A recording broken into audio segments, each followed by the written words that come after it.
एक बार की बात है, एक जंगल में एक चालाक लोमड़ी रहा करती थी। गर्मियों के दिन थे और वह भूख से परेशान होकर जंगल में भटक रही थी। बहुत देर जंगल में भटकने के बाद लोमड़ी को एक खरगोश मिला, लेकिन खरगोश मिलने के बाद लोमड़ी ने खरगोश को खाने की बजाय उसे छोड़ दिया, क्योंकि वह इतना छोटा था कि उसे खाने से लोमड़ी का पेट कहाँ भरने वाला था। इसके बाद लोमड़ी आगे बढ़ी, फिर से जंगल में भटकने लगी। कुछ देर जंगल में भटकने के बाद भूखी लोमड़ी को एक हिरन दिखा। हिरन को देखते ही लोमड़ी के मुंह में पानी आ गया। लोमड़ी हिरन को पकड़ने के लिए उसके पीछे दौड़ने लगी। लोमड़ी ने अपनी पूरी ताकत से हिरन का पीछा किया, पर हिरन लोमड़ी की पकड़ में नहीं आया।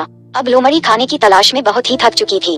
जब लोमड़ी के हाथ हिरन भी नहीं लगा तो लोमड़ी सोचने लगी कि इससे अच्छा होता वह छोटे से खरगोश को ही खा लेती जिसको उसने छोड़ा था। कुछ देर आराम करने के बाद लोमड़ी खरगोश को ढूंढने के लिए फिर से जंगल में भटकने लगी। जंगल में खरगोश को ढूंढते हुए लोमड़ी वहां पहुंची जहां उसने खरगोश को देखा था, लेकिन लोमड़ी को वहां खरगोश नहीं दिखा। थक हार कर लोमड़ी को अपनी गुफा में लौटना पड़ा।